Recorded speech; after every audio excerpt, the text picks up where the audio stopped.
Hello, welcome to From Caracas. I'm Laura Prada. Today we'll be talking with Diego Sequera. He's a journalist, a researcher, member of the Misión Verdad team here in Caracas in Venezuela, and we'll be talking with him about these cooperation alliances, these strategic alliances that Venezuela is making with countries like Russia. Welcome, Diego. Thank you. Nice to having you here in From Caracas. Please, what kind of reading can we make from these alliances that Venezuela is currently making with countries like Russia? Well, for starters, it's a relationship that's actually been upgraded pretty fast, especially in the last 3 years, for example. And I think it has to do, first of all, because, of course, Venezuela is one of Russia's key allies in the hemisphere. In a hemisphere that's pretty hostile right now, because you have countries that used to be major partners of Russia, such as Argentina and Brazil, that aren't aligned anymore in any friendly terms with Russia or with China or any emergent power for that matter. So it's a friendly nation in the hemisphere, and it also has a lot of common strategical interests. Of course, you have the obvious fields of work such as energy, such as oil extraction, exploration, gas, that sort of basic agreements that also have been strong for a while. The thing is that it has been strengthened recently. And then you have some more significant areas of cooperation, at least significant maybe from a Venezuelan point of view, especially on Venezuela under threat from the last 2 years due to the hostility which the two recent U.S. White House administrations, because we can't only think about the Trump administration when sanctions were actually sanctioned during the Obama administration, during that Senate. So it's obviously a bipartisan thing, and it's also sustained in time. And Russia represents, among other countries, a very significant counterbalance in this kind of pressures that we have in the region. You can see now there's a very important development going on the military field, especially on the Russian advisors that have been coming this year several times and occupying themselves specifically on anti-aircraft and other key issues of the Venezuelan security in a way that actually has been able to curb the threats from our own neighbors, which are being used as proxies from for the U.S. and also on the diplomatic field. It's not only a matter of trade, also, because I mean trade just. You can interpret it as the continuum of this relationship, but it has like this very moments of intensity, which are actually pretty much in sync with what's going on globally, because as we all know, in raw terms, we're basically on a big dispute between systems. We have one that's actually in a bad moment, a critical moment, in the most violent, crazy moment of them all, which is one that we can coin the unipolar field, as in led by the U.S.-centered empire.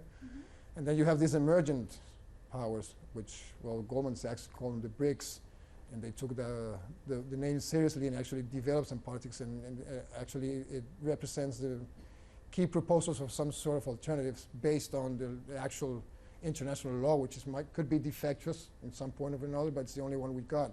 And it's actually very useful, especially when you have on the other side of the aisle people that actually don't care about international law and only all the practices now are focused on might makes right. You were talking about that this alliance between Venezuela and Russia is not only about cooperation in economics and development or scientific sphere. It's also on a diplomatic. It's a diplomatic cooperation also, and we've seen that also and international organizations like in United Nations, when Russia has been speaking out in favor of Venezuela on trying to make the world aware of what actually is happening in Venezuela. Has Russia become such an important ally on international matters today?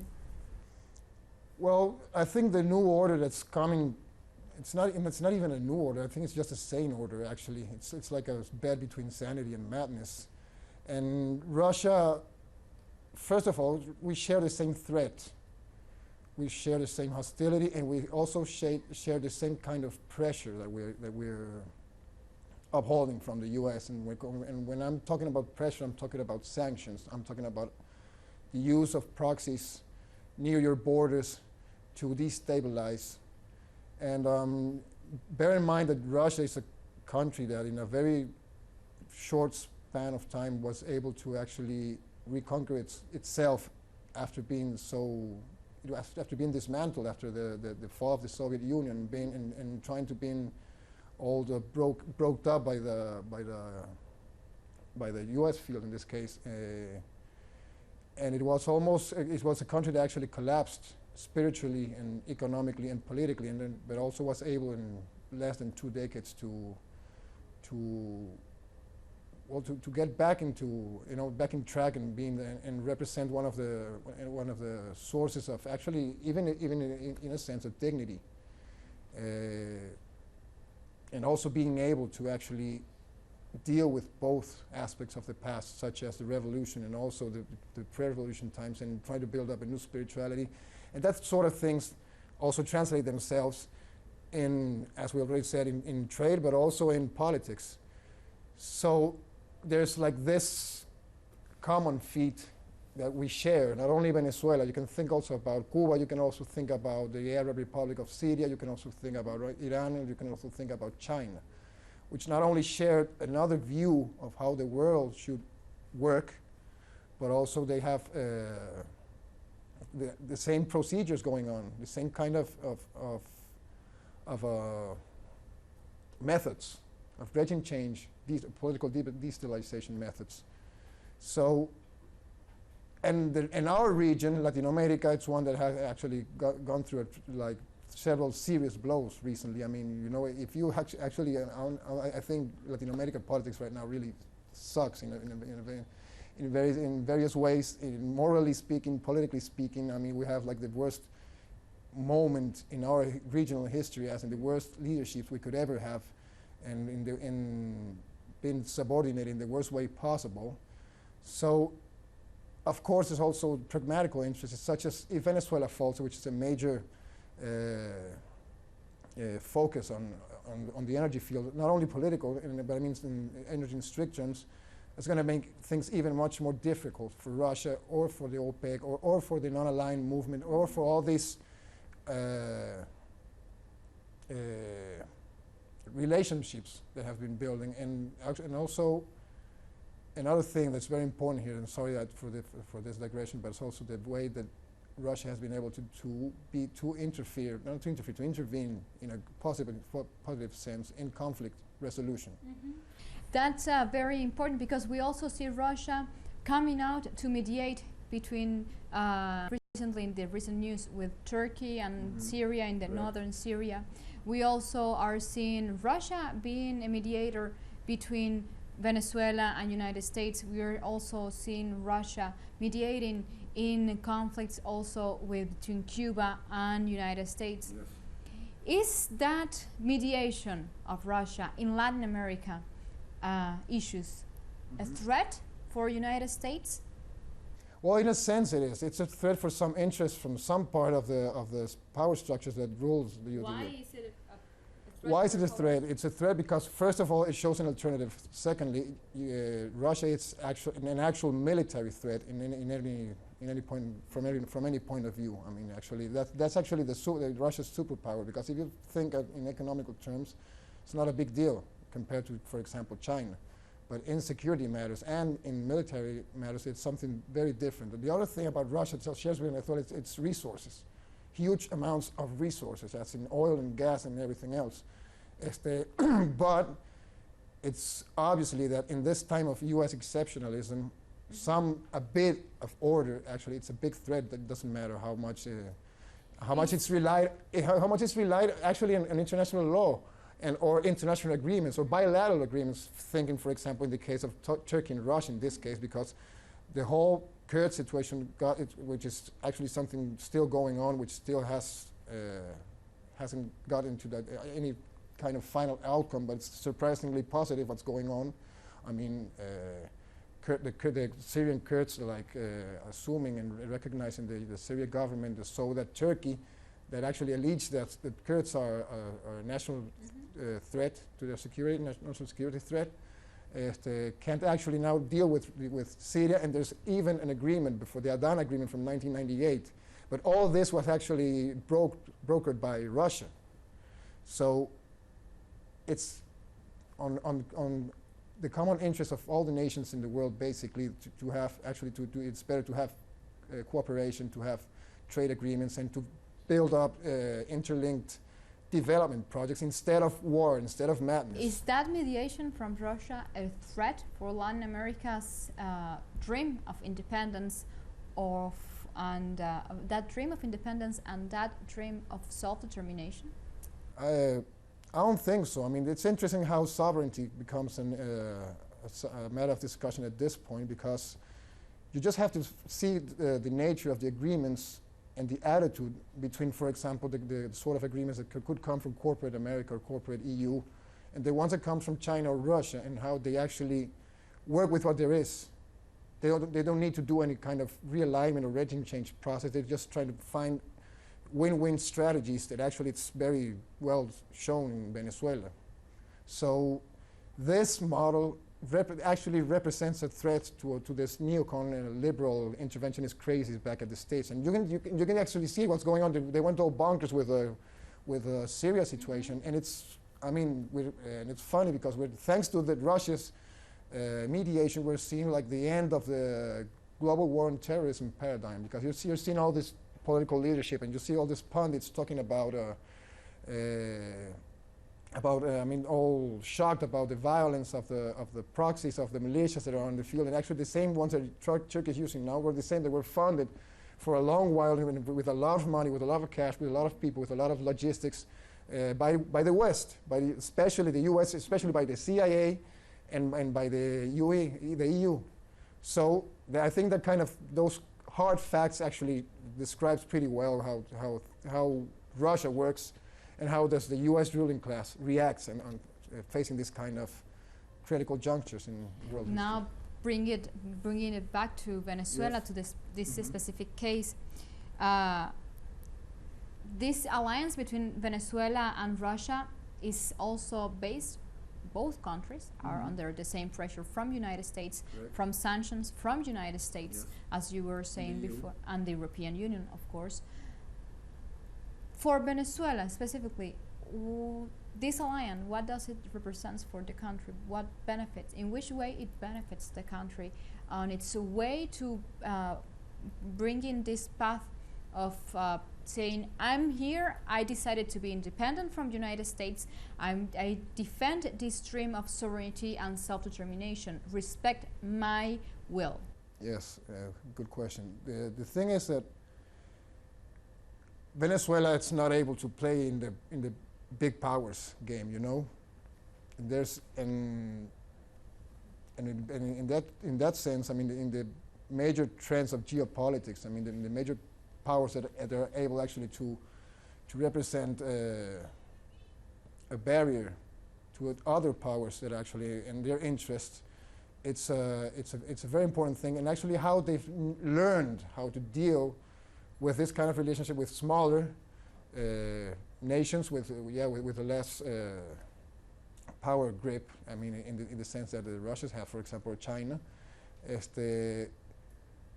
But there's also a strong affinities, because we're all basically on the same track, as in building a way out of the U.S. dollar, as in looking for peaceful resolutions and peaceful coexistence in opposition, opposed to civil war, opposed to violent regime change, opposed to a lot of things. And Russia do it, I think Russia's doing it twofold. Because first, it's Venezuela for what Venezuela represents in the whole, in every aspect, and the other one also it's because Russia it's starting to take care. Russian diplomacy is starting to deal with all these dangerous precedents because they learn actually from the Libyan experience. So the only way actually to do something is to rely on international law. I mean, it's important to come back to this point one more time because, for example, that was one of the main things. I mean, the group that was created this year at the UN and led by Venezuela was the group in defense of the UN Charter. So it's kind of like finding other ways to first of this civilizational dialogue, but ways to bet on how to actually prolong life and be useful between and how cooperation actually and give it a proper sense to cooperation. Is that will of Russia to cooperate with Venezuela maybe a counterpart, in opposition to the interest of cooperating with Venezuela? I don't know, maybe United States that wants to cooperate, but if it gets the benefit of a regime change. Here's the funny thing, because if you see it from the Venezuelan or the Russian point of view, they're always interested in cooperating, actually in making deals, and actually to have a nice, decent, functional relationship with the U.S. But like the Russians actually say, U.S. is not agreement capable. And in that case, and we have, in Venezuela, we have like this major tragedy. We don't have actually, we're starting to see now another voice within the Venezuelan opposition that's actually able to get us grow a spine and do something about how to fix the conflicts and how to channel it to conflict resolution in Venezuela. And you also have like this strong, very heavily supported by the U.S. denationalized opposition section, which actually it's only working as a proxy, a very shitty one, by the way, and actually it's spearheading all this national order. I mean, I know it's a bad word, but I don't find any other word for this. So, and of course, and there's even a counterpoint between the reactions at for example, think about Venezuela in 2017. The whole thing started against the decision of the Venezuelan court to deal with the agreements with Russia, and not only but foreign trade in general. They do not give that responsibility as an exclusive from the National Assembly, and it was taken away so it was dealt by the other powers of state. And they all started, and actually the name where it all started was Julio Borges, at that moment president of the National Assembly, talking about an agreement with Russia. So they're also not agreement capable. Doesn't matter, they try sometimes to talk sweet to Chinese and Russians, but I mean, everybody, especially Russians and Chinese, see through them. For Venezuela, recently we heard in the news that Venezuela signed important economical trade, scientific agreements with Russia, and they even settled a table to talk about these negotiations, which agreements, which other fields could be possible to cooperate the both countries. How does that benefit Venezuela in the way, because we are hearing also in the news that Venezuela is trying to protect to its economy in a way that it can bring it back, so the government can take out the hyperinflation that is hitting so hard the economical market in Venezuela. How is that possible? Because we are seeing that there's military cooperation. Will that military cooperation be needed for Venezuela? And how is this negotiating table possible? Yes, well, bear in mind, first of all, that Russia acknowledged, just as almost 140 nations in the world, that Venezuela is actually, the UN recognized government of Venezuela, it's actually a government, it's not a failed state, it's actually a partner, it's actually a serious partner that's being under huge pressure. So, and that also goes with economy. I mean, you're also an economic partner, and you're being acknowledged as such. So that means the problem is somewhere else.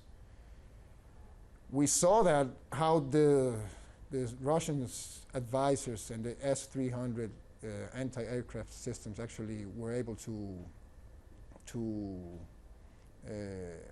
how's the word, to scare away actually, for example, military initiatives from Colombia, from NATO, from the Caribbean, as thinking on Curacao, or Brazil, for example, because there's a no-fly zone in Venezuela. There's a no-fly zone that's actually being controlled by the Venezuelan military thanks to Russian technology and thanks to Russian advisory. As long as that kind of dissuasion, that was the word before, dissuasion, it's actually on the ground, it's much easier to actually negotiate from our because the U.S. or its proxies are going to find to negotiate with Venezuela from a position of strength with an upper hand, and they just actually lost that upper hand thanks to Russian cooperation on military terms. So I definitely believe that that cooperation is necessary. And also, but it's not. Don't think about it as a paternalistic thing. Russians also learn a lot of things here in Venezuela. I mean, they know how to work on different terrains. Exactly. What, in which way does this bilateral relation benefits also the Russians? Yeah, I don't think it's something that is actually going to be public, but I could speculate, for example. For example, of course, there's a lot of training courses from Venezuelan soldiers or airmen or Navy men in Russia. But you can also figure out, for example, how Russia can actually study and train special forces in our environment, in a tropical environment, something that actually it's not so obvious or not able to do anywhere else, at least in some games. But you know, all war games in South America recently are all US-led or NATO-led, so it's or Southcom-led. But this is something.